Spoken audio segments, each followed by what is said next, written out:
فرمایا وَلَا تَقْتُلُوا النَّفْسَ الَّتِي حَرَّمَ اللَّهُ إِلَّا بِالْحَقِّ، اور کسی نردوش کو تم ہتیا نہ کرنا، کسی بے قصور کا قتل نہ کرنا، کسی بے گناہ کا خون نہ بہانا۔ کاش کوئی میڈیا والا اس کو وہ اسلام کو آتنکواد کے ساتھ جوڑنے والوں، میڈیا والوں، تم نے اسلام کو بدنام کرنے کے لیے کتنے جھوٹ بولے۔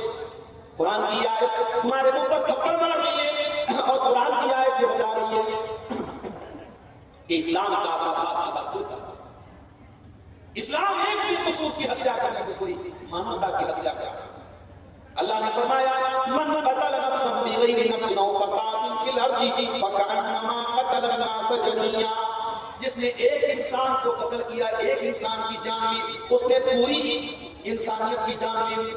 ومن احیاها فکأنما احیا الناس جميعا، اور جس نے ایک انسان کی جان بچا، اس نے پوری انسانیت کی جان بچا۔ وہ اسلام کو آتنکواد کے ساتھ جوڑنے والوں، کاش تم نے محمد رسول اللہ کی سیرت کو پڑھا ہوتا۔ اللہ کے نبی جان لینے والے نہیں، جان بخشنے والے تھے۔ غور کرو میرے پیارے بھائیوں، آج 26 جنوری کی تاریخ تھی، آج تمام اسکولوں میں مدرسوں میں جھنڈا بھی پھہرایا گیا، راشٹر گان بھی گایا گیا، دیش بھکتی کی باتیں بھی کی گئی۔ پھر بھی لوگ کہتے ہیں مسلمان اپنے دیش سے محبت نہیں کرتا۔ ارے نانا، مسلمان اپنے دیش سے محبت کیوں نہیں کرے گا؟ کبھی موقع ملے اس دیش کی آزادی کی تاریخ اٹھا کر کے پڑھ لو، اس دیش کی آزادی میں مسلمانوں کا جتنا خون بہا ہے شاید دوسروں کا بہا۔ اور آج اس دیش کے سنویدھان جس پر ہم ناز کرتے تھے، جانتے ہو اس سنویدھان کو کس نے لکھا تھا؟ ڈاکٹر بھیم راؤ امبیڈکر نے لکھا تھا، مگر انہوں نے اکیلے نہیں لکھا تھا، 7 لوگوں کی کمیٹی بنائی گئی تھی، اور وہ 7 لوگوں میں ایک مسلمان بھی تھا جس کا نام سید محمد سعد اللہ تھا۔ وہ اپنے زمانے کے بہت بڑے قابل وکیل تھے، وہ بھی ان 7 لوگوں میں شامل تھے، اور ان لوگوں نے مل کر کے 2.5 سال پونے 3 سال محنت کرنے کے بعد بھارت کا سنویدھان اور بھارت کا کانسٹیٹیوشن بنایا تھا، اور اس کے بعد 26 جنوری 1950 کو اسے لاگو کیا گیا، اور اسی لیے ہم اور آپ 26 جنوری کو یوم جمہوریہ مناتے ہیں، ریپبلک ڈے مناتے ہیں۔ میرے پیارے ساتھیوں، وطن سے محبت کو ہم نے اپنے نبی سے سیکھی ہے۔ جب اللہ کے نبی مکہ چھوڑ کے جا رہے تھے، مکے پر آخری نگاہ آپ نے ڈالی اور کہا کہ اے مکہ، میں تجھ سے بہت محبت کرتا ہوں، میں تجھے چھوڑ کے جانا نہیں چاہتا ہوں، لیکن اے مکہ، تیرے باشندے مجھے یہاں رہنے نہیں دیتے ہیں، مجھے یہاں سے نکلنے پر تیرے باشندوں نے مجبور کر دیا ہے۔ اللہ کے نبی مجبوری میں مکہ چھوڑ کے جاتے ہیں، اور 8 سال کے بعد جب آپ اسی مکہ میں واپس آتے ہیں اور خانہ کعبہ کے دروازے پر کھڑے ہو جاتے ہیں، آپ انہیں مکہ والوں سے کہتے ہیں اے مکہ والوں، تمہیں کیا امید ہے کہ تمہارے ساتھ آج کیا سلوک کروں گا؟ مکہ والے بھیگی بھیگی بن کے کہتے ہیں اے محمد صلی اللہ علیہ وسلم، اخو کریم ابن کریم، آپ تو نیک باپ کے نیک بیٹے ہیں، آپ سے ہمیں اچھی امید ہے، آپ سے بھلائی کی امید ہے۔ آپ نے فرمایا جاؤ، میں تم کو وہی جواب دیتا ہوں جو یوسف علیہ السلام نے اپنے بھائیوں کو دیا تھا۔ ان کے بھائیوں نے بھی غداری کی تھی، ان کے بھائیوں نے بھی بے وفائی کی تھی، مگر یوسف علیہ السلام نے سارے بھائیوں کو معاف کر دیا تھا۔ لا تثریب علیکم اليوم اذهبوا انتم طلقاء، اے مکہ والوں، آج محمد رسول اللہ کسی سے انتقام نہیں لیں گے، کسی سے بدلہ نہیں لیں گے، جاؤ میں تم سب کو معاف کر دوں۔ ہم نے تو اس نبی کا کلمہ پڑھا ہے، ہم تو معاف کرنے والے لوگ، ہمارا دل تو بہت بڑا ہے۔ ہمارے اسلام میں بدلہ لینے کی اجازت ہے، ہمارا اسلام ہم سے یہ نہیں کہتا ہے کوئی ایک ہاتھ کو تھپڑ مارے تو دوسرا گال بھی پیش کر دو، یہ اسلام کی تعلیم نہیں ہے۔ اسلام بدلہ لینے کی اجازت دیتا ہے، مگر اسلام یہ کہتا ہے معاف کر دو، زیادہ ہے۔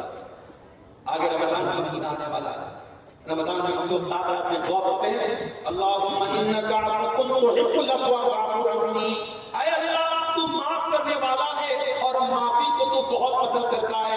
اے اللہ میں بھی تیرا خطاکار بنتا ہوں، میں بھی تیرا گنہگار بنتا ہوں، اے اللہ تو مجھ کو بھی معاف فرما دے۔ تو اللہ معافی کو پسند کرتا ہے، اور اسی لیے اللہ رب العالمین سے ہم معافی کا سوال کرتے ہیں۔ میرے پیارے ساتھیوں، ہم جان لینے والے نہیں، جان بخشنے والے لوگ ہیں، اور ہمارا اسلام میں آتنکواد کی نہیں، ہمیں پریم کی، ہمیں کرونا کی، ہمیں دیا کی تعلیم دیتا ہے۔ تو اللہ نے یہ فیصلہ حکم دیا کہ کسی نردوش کی ہتیا نہ کرو، اور اس کے بعد اللہ نے فرمایا ذالکم وصاکم بہ لعلکم تعقلون، اے میرے بندو، اللہ تعالیٰ یہ 5 حکم تم کو دے رہا ہے، یہ وصیت تم کو کر رہا ہے تاکہ تم عقل سے کام کرو۔ ان 5 چیزوں کا تعلق عقل سے ہے، جو انسان اللہ کے ساتھ شرک کرتا ہے اس کا مطلب اس کی کھوپڑی کام نہیں کر رہی. جو انسان اپنی اولاد کو قتل کر رہا ہے اس کا مطلب کہ وہ اپنی عقل سے کام نہیں لے رہا. جو اپنے ماں باپ کو تکلیف پہنچا رہا ہے وہ عقل سے کام نہیں لے رہا. جو زنا کر رہا ہے بے حیائی کا کام کر رہا ہے وہ عقل سے کام نہیں لے رہا ہے. اور اسی طریقے سے میرے پیارے ساتھیوں جو انسان کسی نردوش کی ہتیا کرتے ہیں وہ بھی عقل سے کام لے.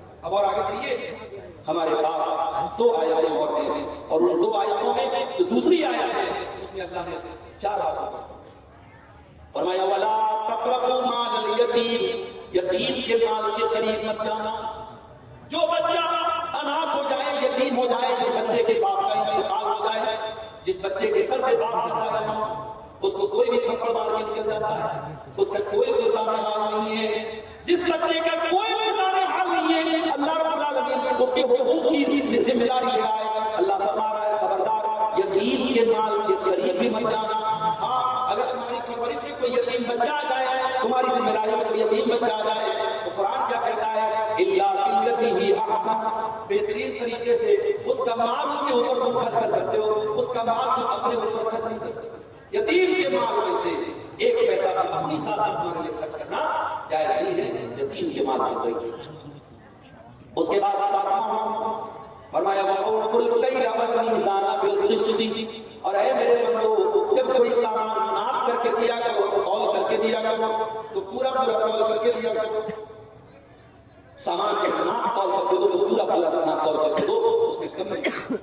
میرے پیارے ساتھیوں جسے ناپ تول کی بات نہیں ہے. کاروبار میں جتنے چیٹنگ کے فراڈ کے طریقے ہیں وہ سب سے ابھی ہم لوگ کار چلا رہے تھے جامتاڑا سے ہماری گاڑی گزری تو ہمارے بھائی نے کہا کہ جامتاڑا کا بڑا بدنام علاقہ ہے. اے ٹی ایم چوری اور سائبر کرائم میں جامتاڑا کا نام زیادہ ہے. اور معاف کیجیے گا جب سائبر کرائم اور اے ٹی ایم چوری کی بات آتی ہے تو اپنا مسلمان بھائی بھی اس میدان میں پیچھے نظر نہیں آتا ہے. قرآن کی آیت ان لوگوں کے اوپر تھپڑ ہے جو حرام کاروبار کرتے ہیں جو چیٹنگ کرتے ہیں جو فراڈ کرتے ہیں. قرآن کہتا ہے کہ ناپ تول کر کے سامان دو تو پورا پورا. اے اللہ چاول کا کاروبار کرتا ہے 1 کلو چاول کو خریدنے آیا ہے چاول دیا اگر 2-4 دانے کم ہو گئے تو اللہ کا اس کی بھی پکڑ ہوگی. اللہ نے فرمایا لا نکلف نفسا الا وسعها. ہم کسی کو اس کی طاقت سے زیادہ بوجھ نہیں ڈالتے. ہم کسی پر اس کی طاقت سے زیادہ بوجھ نہیں ڈالتے. آپ اپنی حساب سے اپنی طاقت پر پورا نہ کر کے دیجیے. اگر کچھ کمی رہ جائے گی تو ہم. اس کے بعد اللہ نے 8واں حکم دیا فرمایا وَإِذَا قُلْتُمْ فَاعْدِلُوا وَلَوْ كَانَ ذَا قُرْبَىٰ. جب بات کرو تو انصاف کی بات کرو. تمہارے اپنے رشتے دار کے خلاف نہیں کر رہی ہو تو تم بات انصاف کی کرو. انیاء کی بات مت کرو. غلط بات مت کرو.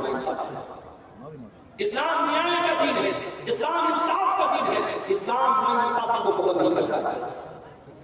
ملک چلانے والے عدالتیں چلانے والے ججوں کو وکیلوں کو اور پولیس کا عہدہ سنبھالنے والوں کو قرآن کی آیات کو پڑھنا چاہیے. قرآن میں نیاء اور جسٹس کی تعلیم دیتا ہے.